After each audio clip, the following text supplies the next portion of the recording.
Hello everyone, welcome to my channel EGVSR। आज की video में हम स्टडी करेंगे फ्रैक्शन डिस्टिलेशन प्रोसेस क्या होती है। वीडियो स्टार्ट करने से पहले मेरी आप सभी से रिक्वेस्ट है, अगर आप मेरे चैनल पे नए हैं तो मेरे चैनल को सब्सक्राइब जरूर करें। फ्रैक्शन डिस्टिलेशन प्रोसेस भी क्या है, एक सेपरेटिंग मेथड होता है जिसका यूज़ किया जाता है ऐसे मिसिबल लिक्विड को सेपरेट करने के लिए जिनके बॉइलिंग पॉइंट का डिफरेंस माइनर सा हो, मीन्स जिनके बॉइलिंग पॉइंट सेम हो। ओके, थोड़ा बहुत ही उनमें डिफरेंस होता है, तो इस टाइप के लिक्विड को सेपरेट करने में फ्रैक्शन डिस्टिलेशन प्रोसेस यूज की जाती है। देखो, मैं आपको डिस्टिलेशन प्रोसेस करवा चुकी हूँ। डिस्टिलेशन प्रोसेस और फ्रैक्शन डिस्टिलेशन प्रोसेस में माइनर सा डिफरेंस है, उस डिफरेंस को मैं आज की वीडियो में आपको करवाऊंगी। अगर आप डिस्टिलेशन प्रोसेस के बारे में अच्छे से जानना चाहते हो तो उसका लिंक डिस्क्रिप्शन बॉक्स में मिलेगा, देख लेना। फ्रैक्शन डिस्टिलेशन प्रोसेस क्या होती है? Fraction distillation is a separation method that is used to separate two miscible liquid which they have a very narrow gap between their boiling point।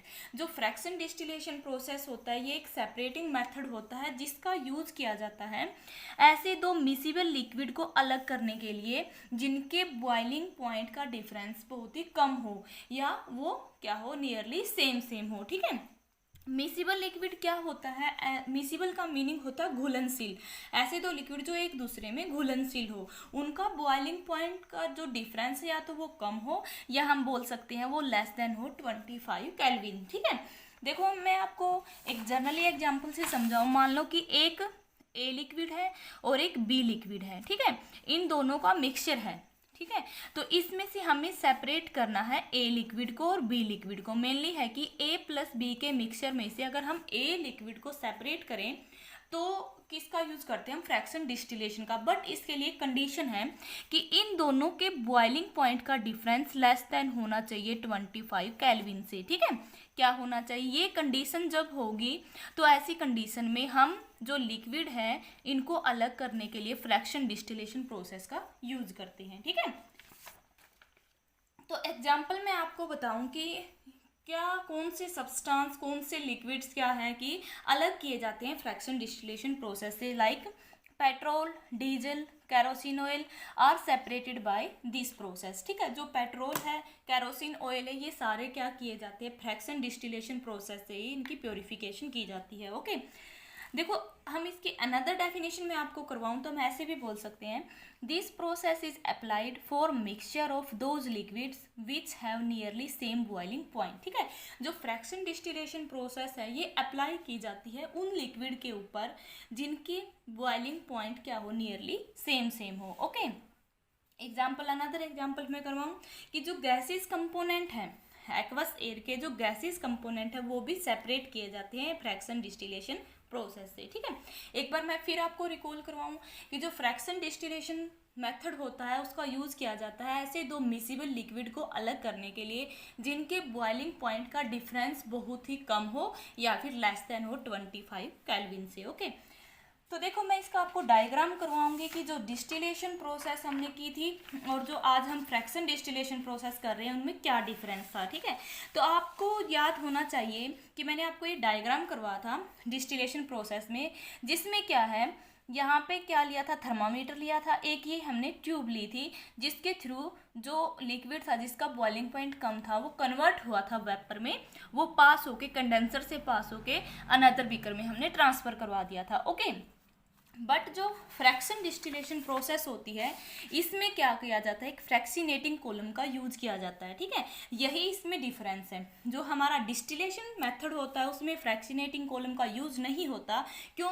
क्योंकि जो distillation process होती है ना उसमें तो हम ऐसे लिक्विड को अलग करते हैं जिनके बॉइलिंग पॉइंट में ज़्यादा डिफरेंस होता है। ठीक है, बट फ्रैक्शन डिस्टिलेशन मेथड का तो हम तब यूज करते हैं जब लिक्विड के बॉइलिंग पॉइंट में डिफरेंस बहुत कम हो। इसीलिए फ्रैक्शन डिस्टिलेशन मेथड में यूज किया जाता है फ्रैक्सीनेटिंग कॉलम। ठीक है, जो ये फ्रैक्सीनेटिंग कॉलम होता है ग्लास की एक ट्यूब होती है और इस ट्यूब के अंदर फिल किया जाता है ग्लास बीड्स। ठीक है, तो देखो अब दिमाग में क्वेश्चन अराइज हो रहा है कि ग्लास बीड्स का क्या काम है?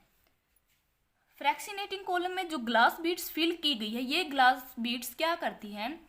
क्योंकि हमें पता है कि हम जो राउंड फ्लास्क है इसमें हम मिक्सचर लेते हैं ऐसे लिक्विड का जो मिसिबल है और जिनके बॉइलिंग पॉइंट का डिफरेंस बहुत ही कम है। तो देखो क्या है कि जिसका बॉइलिंग पॉइंट कम होगा, जैसे ही हम हीट देंगे तो वो लिक्विड ईजिली वेपराइज होगा अनदर लिक्विड से।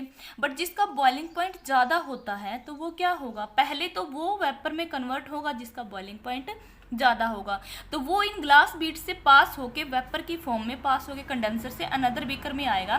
बट जो अनदर हमारा लिक्विड था जिसका बॉइलिंग पॉइंट थोड़ा सा ज़्यादा है पहले वाले लिक्विड से, तो वो जैसे वेपराइज होगा, क्योंकि उसका बॉइलिंग पॉइंट तो पहले ही ज़्यादा है, और हीट देंगे तो क्या होगा, वो यहाँ जैसे ही पहुँचेगा तो जो ये ग्लास बीड्स है ये क्या करेंगे, इसको कंडेंस कर देंगे, और कंडेंस करने की वजह से ये ग्लास बीड्स उस लिक्विड को बैक दोबारा से भेज देंगे इसी ग्लास फ्लास्क में। ठीक है, इसलिए इसी मेथड से क्या होता है, ऐसी ये प्रोसेस इसमें होती है जिससे क्या है कि ऐसे लिक्विड भी अलग हो जाते हैं जिनका बॉइलिंग पॉइंट का डिफरेंस बहुत कम है। ओके, तो देखो मैंने आपको बताया है कि जो फ्रैक्शन डिस्टिलेशन प्रोसेस है उसमें यूज होता है फ्रैक्सीनेटिंग कोलम, बट ये fractionating column simple distillation process में यूज नहीं होता है। देखो क्या होता है fractionating column. Fractionating column is a glass tube which is filled by glass beads. ठीक है, या फिर हम बोल सकते हैं fractionating column is a glass tube which is place between flask containing mixture and condenser और रिसीवर। ठीक है, तो देखो क्या बताया है मैंने कि जो फ्रैक्सीनेटिंग कोलम होता है ना, ये प्लेस किया जाता है कंडेंसर या रिसीवर। रिसीवर ये है जहाँ पे हम जो लिक्विड सेपरेट कर रहे हैं उसको कलेक्ट करेंगे। ओके, कि जो फ्रैक्सीनेटिंग कोलम है ये प्लेस किया जाता है फ्लास्क और कंडेंसर और रिसीवर के बीच में। ठीक है, तो इसका फंक्शन क्या होता है, फ्रैक्सीनेटिंग का फंक्शन क्या होता है भाई, it helps to condense the high boiling point liquid and falls back in the distilled flask. देखो क्या करेगा कि हमने जो यहाँ पे लिया है ये क्या है, फ्लास्क है, इसके अंदर क्या लिए हमने, लिक्विड लिए हैं, mixture of liquid, mixture of liquid. ठीक है, तो इसमें क्या होगा, ऐसे दो लिक्विड होंगे, मान लो A प्लस बी है,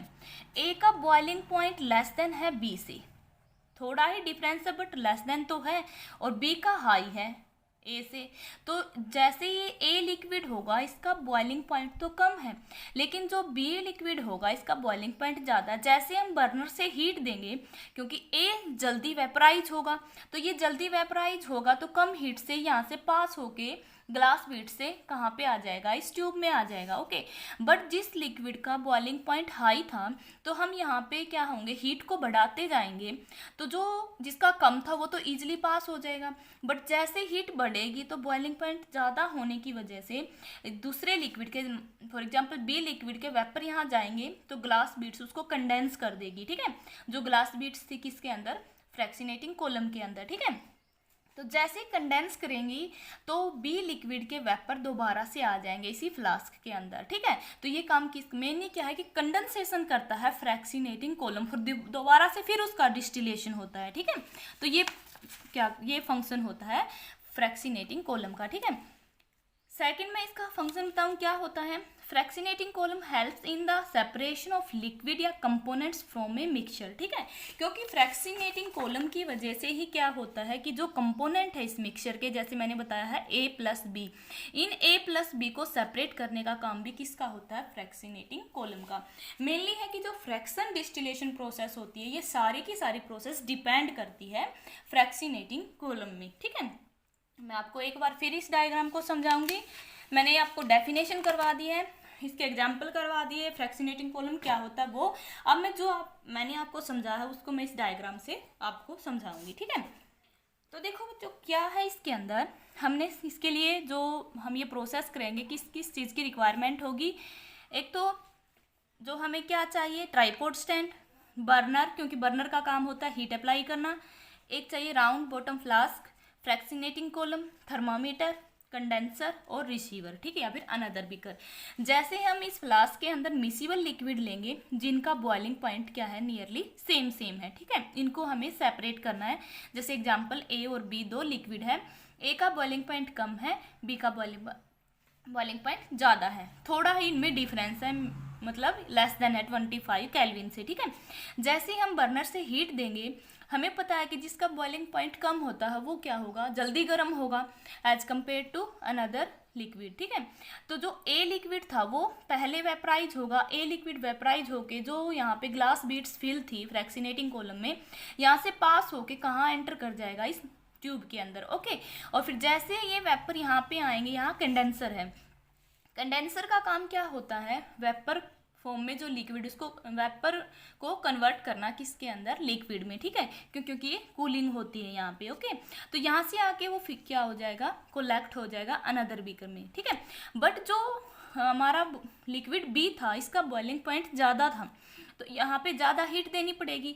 ज़्यादा हीट देंगे तो क्या होगा, ए तो और स्पीडली से क्या हो जाएगा, यहाँ पे आएगा। बट जो बी लिक्विड है जैसे ही ग्लास बीड्स में एंटर करेगा तो ग्लास बीड्स क्या करेगी, उसका कंडेंसेशन कर देगी। कंडेंसेशन मैंने अभी बताया है कि जो वेपर बनेंगे बी लिक्विड के, उनको दोबारा से भेज देगी इसी फ्लास्क के अंदर, ठीक है। इसलिए क्या होता जाएगा, प्रोसेस रिपीट होती जाएगी बार बार। तो बी लिक्विड तो दोबारा से आता जाएगा इस फ्लास्क में, और ए लिक्विड वेपर की फॉर्म में जाके कंडेंसर से लिक्विड में कन्वर्ट होके जो हमने सेपरेट बीकर लिया है, जो रिसीवर है, उसमें कोलेक्ट हो जाएगा, ठीक है। इस तरीके से क्या होती है, ये हमारी प्रोसेस कंप्लीट होती है। और देखो यहाँ पे क्या लगा हुआ है, थर्मामीटर। जो हमने डिस्टिलेशन प्रोसेस की थी इसमें हम डायरेक्ट थर्मामीटर का यूज करते हैं, बट यहाँ पे हम फ्रैक्सिनेटिंग कॉलम का यूज नहीं करते। क्यों नहीं करते, क्योंकि इसमें जो हम लिक्विड लेते हैं उनके बॉइलिंग पॉइंट में ज़्यादा अंतर होता है, ठीक है। ज़्यादा अंतर होने की वजह से जब तक दूसरा बॉयल होता है तो पहले वाला लिक्विड बॉयल होकर कन्वर्ट हो जाता है किसमें, लिक्विड में, ठीक है। तो ये थी हमारी आज की वीडियो जिसमें हमने सीखा है फ्रैक्शनल डिस्टिलेशन प्रोसेस क्या होती है। उम्मीद है कि आपको ये टॉपिक समझ में आया होगा। अगर आपकी कोई भी प्रॉब्लम है इस टॉपिक से रिलेटेड तो आप कमेंट बॉक्स में अपनी प्रॉब्लम को पूछ सकते हो। और अगर ये वीडियो आपको हेल्पफुल लगी है तो लाइक कीजिए, अपने फ्रेंड को शेयर कीजिए, बेल आइकन के बटन को ऑल पे प्रेस कीजिए ताकि मैं और नई वीडियो बनाऊँ उसकी नोटिफिकेशन आप तक पहुँचती रहे। और मेरे चैनल को सब्सक्राइब जरूर करें। Thanks for watching this video.